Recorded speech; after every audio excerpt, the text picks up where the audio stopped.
നമസ്കാരം. അമേരിക്കൻ വീക്ഷണത്തിലേക്ക് സ്വാഗതം. ഒരു കാര്യത്തിൽ മാത്രം അമേരിക്കൻ മലയാളികൾ ക്ലാസ് 1 ആണ്. നമ്പർ 1 ആണ്. അക്കാര്യത്തിൽ ആർക്കും നമ്മളെ തോൽപ്പിക്കാനാവില്ല. കാരണം ഏറ്റവും മുന്തിയ മദ്യം മാത്രം കഴിക്കുന്ന ആളുകൾ ആരാന്ന് ചോദിച്ചാൽ അമേരിക്കൻ മലയാളികളാണ്. ഇന്ത്യക്കാരെ പറ്റിയും അത് തന്നെ പറയാമെന്ന് തോന്നുന്നു. അക്കാര്യത്തിൽ മാത്രം നമ്മളെ പിന്നിലാക്കാൻ ആർക്കും കഴിവില്ല. ഇവിടെ ഈ സായിപ്പുമാരും മറ്റ് അമേരിക്കക്കാരൊക്കെ ഏറ്റവും വില കുറഞ്ഞ സാധാരണ അമേരിക്കൻ മദ്യങ്ങൾ ഒക്കെ കഴിക്കുമ്പോൾ നമ്മൾ ആ സ്കോച്ചിലെ തന്നെ ഏറ്റവും മുന്തിയ മദ്യങ്ങളും ഒക്കെ കഴിക്കുന്ന ആളുകളാണ്. എന്നല്ല, ഈ മദ്യപാനത്തെ പറ്റി പറയുമ്പോൾ അമേരിക്കയിൽ മദ്യപാനം അനുവദിക്കപ്പെട്ട ഒരു കാര്യമാണല്ലേ, അതൊരു പാപമല്ല. ഈ ബൈബിളിലോ മറ്റോ പറഞ്ഞിട്ടുണ്ട്. പിന്നെ മുസ്ലിങ്ങൾക്ക് മദ്യം ഹറാമാണ്. പക്ഷേ പിന്നെ ഈ ക്രിസ്ത്യാനികൾക്കും ബൈബിളിൽ പറഞ്ഞിട്ടുണ്ട് മദ്യപാനി സ്വർഗം അവകാശമാക്കില്ല എന്ന് പറഞ്ഞിട്ടുണ്ട്. പക്ഷെ എന്നാൽ പോലും ഈ പാശ്ചാത്യ രാജ്യങ്ങളിലുള്ള ക്രിസ്ത്യാനികളെ അത് ബാധിക്കില്ല എന്നാണ് എനിക്ക് തോന്നുന്നത്. കാരണം നമ്മൾ ഇവിടെ മദ്യപിക്കാത്ത ആരെങ്കിലും ഉണ്ടോ? ഏതെങ്കിലും രീതിയിൽ പിന്നെ വൈൻ മുതൽ ബിയർ മുതൽ ഏതെങ്കിലും തരത്തിലുള്ള മദ്യം കഴിക്കുന്ന ആളുകളാണ് അമേരിക്കയിലും ഈ പാശ്ചാത്യ രാജ്യങ്ങളിലുള്ള ആളുകളെല്ലാം തന്നെ. പിന്നെ അത് കൂടുതലായിട്ട് കഴിക്കുന്ന ആളുകൾ പിന്നെ ഇന്ത്യക്കാരെന്ന് പറയത്തില്ല, മലയാളികൾ പിന്നെ ആണെന്നാണ് എനിക്ക് തോന്നിയിരിക്കുന്നത് ഇവിടെ അമേരിക്കയിലെ സംബന്ധിച്ചിടത്തോളം. അതിൻ്റെ ഏറ്റവും വലിയ ഒരു തെളിവായിട്ട് എനിക്ക് തോന്നുന്നത്, ഏതാനും വർഷം മുമ്പ് ഈ തെലുങ്കരുടെ ഒരു അസോസിയേഷൻ്റെ കൺവെൻഷനിൽ പങ്കെടുക്കുകയുണ്ടായി.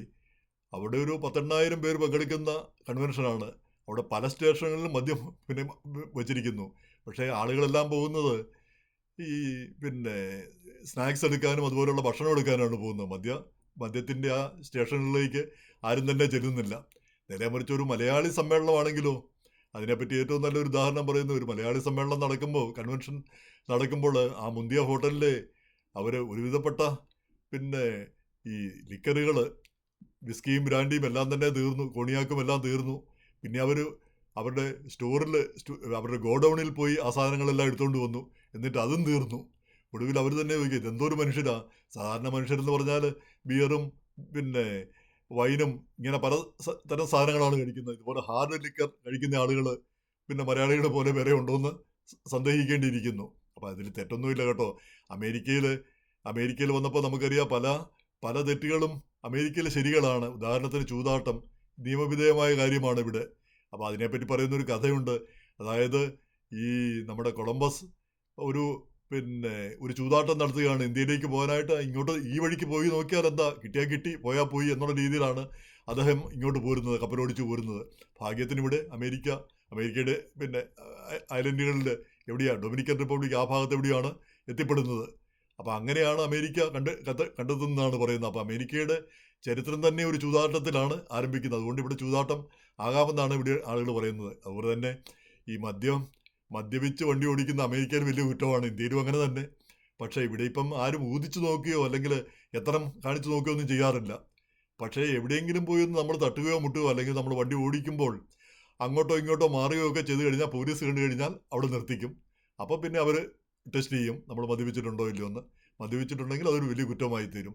അപ്പോൾ അത് ഗ്രീൻ കാർഡ് മാത്രമുള്ളവരെ നാട്ടിലേക്ക് പറഞ്ഞു വിടാൻ മാത്രമുള്ളൊരു കുറ്റമാണ് അതിന് ശിക്ഷിക്കപ്പെട്ടാൽ എന്നാണ് പറയുന്നത്. അതുകൊണ്ട് പലരും പിന്നെ സിറ്റിസൺഷിപ്പ് എടുത്തതും അറിയാം. അപ്പോൾ അങ്ങനെയുള്ളൊരു കുറ്റകൃത്യം പോലുമാണ്. എന്തെങ്കിലും തട്ടുകയോ മുട്ടുകയോ ഒക്കെ ചെയ്താൽ പ്രശ്നമായി. അല്ലെങ്കിൽ ഒരു കുഴപ്പമില്ല, എത്ര മദ്യപിച്ചിട്ടാണെങ്കിലും പിന്നെ വണ്ടി ഓടിക്കാം. പക്ഷേ ഇവിടെ നമ്മുടെ മലയാളികളെ പറ്റി പറയുന്ന മലയാളി അച്ചായന്മാർക്കൊക്കെ മദ്യപിച്ചില്ലെങ്കിലാണ് അവർക്ക് വണ്ടി ശരിക്കും ഓടിക്കാൻ പറ്റാത്തതെന്നാണ് പറയുന്നത്. കാരണം കൈ പിന്നെ വിറയ്ക്കും, പിന്നെ സ്റ്റിയറിങ്ങിൽ നിൽക്കില്ല. അതുകൊണ്ട് മദ്യപിച്ച് കഴിഞ്ഞാൽ അവർ ക്ലിയറായിട്ട് പിന്നെ വണ്ടി ഓടിച്ച് പോവുകയും ചെയ്യും. എന്തായാലും ഈ മദ്യപാനത്തിൻ്റെ മാത്രമല്ല, ഇവിടെ ഇപ്പം മദ്യപാനത്തേക്കാൾ അപകടകരമായ കഞ്ചാവ് നിയമവിധേയമാക്കി, മാരിവാന. അപ്പോൾ നമുക്ക് അറിഞ്ഞുകൂടെ, ഈ മാരിവാന അടിച്ചിട്ട് ഒരുത്തൻ വന്നു കഴിഞ്ഞാൽ അവന് ഹൈ ആണോ ഏത് തരത്തിലാണ് അവൻ വരുന്നത് നമുക്ക് അറിഞ്ഞുകൂടാ. പോലീസിനും അറിയത്തില്ല, അത് ടെസ്റ്റ് ചെയ്യാനോ ഒന്നും സംവിധാനവും ഇപ്പോഴില്ല. അപ്പം മദ്യപിച്ചാൽ മാത്രമല്ല മറ്റു രീതിയിലും പിടിച്ചാൽ കുറ്റകരമാണ്. പക്ഷെ പിടിക്കുന്നത് അത് എങ്ങനെ ടെസ്റ്റ് ചെയ്ത് മനസ്സിലാക്കാൻ പറ്റും? ആ രീതിയിലാണ് അമേരിക്കയിലെ കാര്യങ്ങളൊക്കെ പോകുന്നത്. എന്തായാലും ഈ അമേരിക്കൻ മലയാളികളെ സംബന്ധിച്ചോളം നമുക്കറിയാം, ഈ അമേരിക്കൻ മലയാളികൾക്ക് പൊതുവിൽ മലയാളികൾ വീട് വാങ്ങാനൊക്കെ ശ്രമിക്കുമ്പോൾ പലരും പറയുന്ന കാര്യമുണ്ട്, അവിടെ മുഴുവൻ മലയാളികളാണ്, അപ്പോൾ പിന്നെ ആ ഭാഗത്തേക്ക് പോകേണ്ടതില്ല.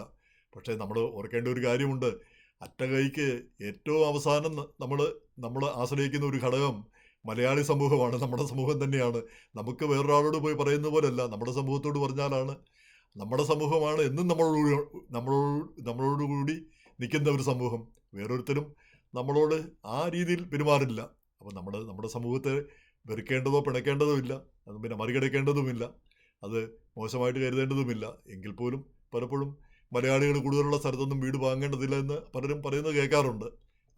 പക്ഷേ അത് ഒട്ടും ശരിയായ ഒരു കാര്യമല്ല എന്നാണ് എനിക്ക് തോന്നിയിട്ടുള്ളത്. അത് ഓരോരുത്തരുടെയും വ്യക്തിപരമായ കാര്യം.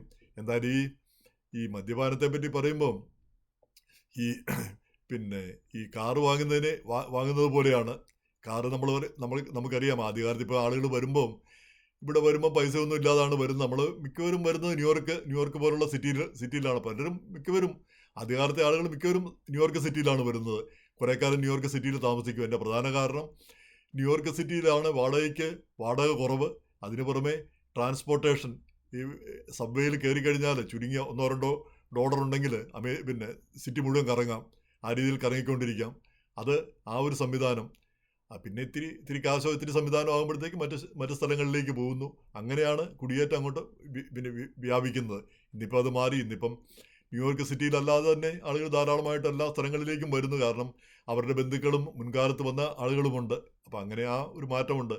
അപ്പോൾ അതുപോലെ തന്നെ ന്യൂയോർക്കിൽ വരുന്ന പോലെ തന്നെ നമ്മൾ ആദ്യം ചെയ്യുന്ന ഒരു കാര്യമുണ്ട്. അന്ന് ആദ്യകാലത്ത് നമുക്ക് പൈസ ഇല്ലാത്തതുകൊണ്ട് നമ്മൾ വാങ്ങുന്ന 2 കാറുകളുണ്ട്. ഒന്ന് ടൊയോട്ട കൊറോള, അല്ലെങ്കിൽ ഹോണ്ട സിവിക്ക്. ഇതായിരിക്കും മിക്കവരും വാങ്ങുന്ന കാറുകൾ, അങ്ങനത്തെ ആ സാധാരണ കാറുകൾ. പിന്നീട് കുറച്ച് കഴിയുമ്പോഴത്തേക്ക് പിന്നെ ടൊയോട്ട കാംറിയായി, പിന്നെ ഹോണ്ട അക്കോർഡായി. അത് കഴിഞ്ഞ് കഴിയുമ്പോഴത്തേക്കാണ് പിന്നെ അപ്പോഴത്തേക്ക് നമുക്കൊരു 10-15 വർഷമൊക്കെ ആകും. അപ്പോഴത്തേക്കാണ് പിന്നെ നല്ല നല്ല കാറുകൾ വാങ്ങാനായിട്ട് തുടങ്ങുന്നത്. ഇന്നിപ്പം ഏറ്റവും മുന്തിയ കാറുകളൊക്കെ പിന്നെ കഴിഞ്ഞ ദിവസം കാഞ്ചിൻ്റെ അവിടെ ന്യൂജേഴ്സിയിൽ അവിടെ റോൾസ് റോയ്സ് തന്നെ കണ്ടു, 2-3 എണ്ണം ആളുകൾ. അപ്പം മുന്തിയ കാറുകളും പിന്നെ മുന്തിയ സംവിധാനങ്ങളൊക്കെ ആയിട്ട് ആളുകൾ മാറിക്കൊണ്ടിരിക്കുന്നു. അതിനോടൊപ്പമാണ് ഈ മദ്യപാനത്തിൻ്റെ ശീലത്തെപ്പറ്റി പറയുന്നത്, ഈ മദ്യത്തിൻ്റെ പിന്നെ മേന്മയെപ്പറ്റി പറയുന്നത്. ആദ്യകാലത്ത് കഴിച്ചിരുന്നത് എന്തായിരുന്നാലും പിന്നെ അത് പിന്നെ ബ്ലാക്ക് ലേബലായി, പിന്നെ സിംഗിൾ മാൾട്ടായി, അങ്ങനെ മുന്തിയ തരം മദ്യങ്ങളിലേക്ക് മാറിക്കൊണ്ടിരിക്കുന്നു. അപ്പോൾ അത് നമ്മുടെ ഒരു ക്ലാസ് പാർട്ടികളാണ് എന്ന് നമുക്ക് തന്നെ അഭിമാനം തോന്നാൻ പറ്റുന്ന ഒരു കാര്യമാണ്. ഈ ഒരു രംഗത്തെങ്കിലും നമ്മളെ കവച്ചു വെക്കാൻ ആരുമില്ല എന്ന് നമുക്ക് അഭിമാനപൂർവ്വം പറയാം എന്ന് തോന്നുന്നു.